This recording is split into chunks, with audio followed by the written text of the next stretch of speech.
हमारे साथ हैं मुख्यमंत्री के सलाहकार नियुक्त किए गए रामकेश मीणा जी। रामकेश जी, माना तो ये जा रहा था कि सीनियरिटी को देखकर आपको मंत्री पद दिया जाएगा। क्या संतुष्ट हैं आप इस पद से?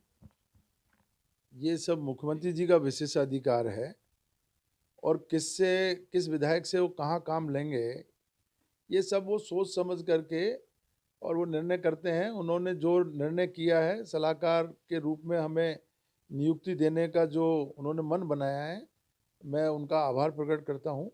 हम पे विश्वास किया, भरोसा किया और भरोसा करके जो जिम्मेदारी वो देंगे, वो निश्चित रूप से उसको आगे बढ़ाएंगे। क्या ये मंत्री पद की जिम्मेदारी आप लेने लायक नहीं थे या किसी ने आपको रोका है जानबूझकर? अब मंत्री पद की जिम्मेदारी तो मुख्यमंत्री जी और हाईकमान देता है। अब उन्होंने, हाईकमान ने जो जिम्मेदारी जिसको उचित समझा उसको दी, जिसको रोकना था उन्होंने रोका, और रुकने के बाद में अब मुख्यमंत्री जी के यहाँ सलाहकार के रूप में जो उन्होंने सोचा है, उस मुख्यमंत्री उसी सलाहकार के पद को जो भी जिम्मेदारी उसमें मिलेगी उसको पूर्ण रूपेण उसका पालन करेंगे, उसकी उसके अनुसार काम करेंगे। 13 निर्दलीय विधायक, 6 बसपा से कांग्रेस में आए विधायक सरकार के साथ 34 दिन तक सरकार बचाने में बैठे रहे। उनको फिर किनारे कर दिया गया और बाकी जो जो विधायक बाहर चले नहीं गए नहीं थे। नहीं, मुझे मुझे ऐसा ऐसा ऐसी उम्मीद है कि मुख्यमंत्री अशोक गहलोत ऐसी प्रवृत्ति के व्यक्ति नहीं है। वो कभी किसी को किनारे करने का सवाल नहीं है। जिन लोगों ने भी उनका साथ दिया है, पार्टी का साथ दिया है, समय आने पर उनको जरूर कोई न कोई पद मिलेगा, उनको जिम्मेदारी मिलेगी। और जो बार बार कहते हैं कि वो धैर्य रखने की जरूरत है, तो धैर्य रखना चाहिए। मुझे पूरी उम्मीद है, पूरी आशा है कि मुख्यमंत्री जी निश्चित रूप से निर्दलीय साथियों के साथ और बसपा के साथियों के साथ न्याय करेंगे। सचिन पायलट कहते हैं कि निर्दलियों को और बसपा से आए हुए विधायकों को मौका देना चाहिए था। अगर सचिन इन पायलट साहब क्या कहते हैं, मैं तो उनकी बात को कोई गंभीरता से लेता नहीं हूँ। वो बहुत अ, अलग तरीके की बातें करते हैं, और उन्होंने करके और इन लोगों को जो नुकसान पहुंचाया है, तो ये लोग जो निर्दलीय साथी हैं, बसपा से आने वाले जो साथी हैं, वो सब उनकी निगाह में है।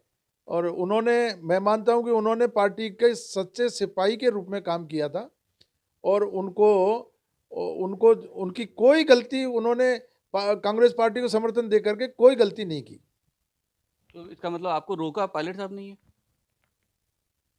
मेरे को क्या, वो तो सब पूरे निर्दलियों के साथ ये तमाशा कर रहे हैं। वो निर्दलियों के साथ करें, और फिर वो अपने अपने जो उनकी विचारधारा से जरा भी कोई सहमत नहीं है, उसकी खिलाफत करना, अपने मन मर्जी के लोगों को आगे बढ़ाना, ये उन्होंने जो किया तमाशा, ये चल गया। हाई कमान ने भी उनकी बात मानी है, और निर्दलीय साथी जो अभी जो रह गए हैं, अब वो किस रूप में यहाँ एडजस्ट होंगे, सरकार में होंगे या नहीं होंगे, हमें इस बात की अब कोई ज़्यादा परवाह नहीं है।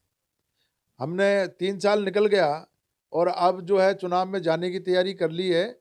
तो जैसा भी होगा, अब आगे भविष्य में जैसी कोई स्थितियां आएंगी उनका मुकाबला करेंगे। 2018 का चुनाव पायलट के नेतृत्व में था। 2023 में कह रहे हैं कि कलेक्टिव नेतृत्व शुभ होगी जिसमें सचिन अब पायलट भी शामिल होगी। क्या नेतृत्व होगा, क्या उस देखेंगे।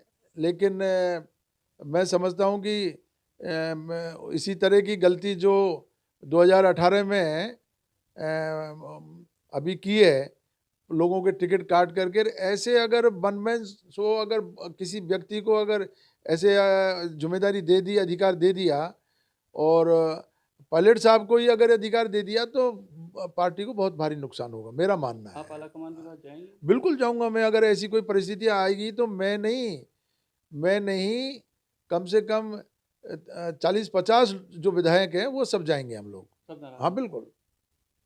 ये थे रामकेश मीणा, सीधे तौर पर कहते हुए नजर आ रहे हैं कि जो इन्हें पद मिला है उस पद पर ये काम करेंगे। मंत्रिमंडल ठीक हुआ है, लेकिन सचिन पायलट को अगर 2018 की तरह ही 2022 और 23 में अगर जिम्मेदारी दी जाती है तो कहीं ना कहीं पार्टी को नुकसान होगा। और ये नुकसान अगर होता है तो केवल रामकेश मीणा ही नहीं, 40 विधायक ऐसे होंगे जो उनकी शिकायत लेकर आलाकमान तक पहुंचेंगे। जयपुर से ईटीवी भारत के लिए अजीत शेखावत।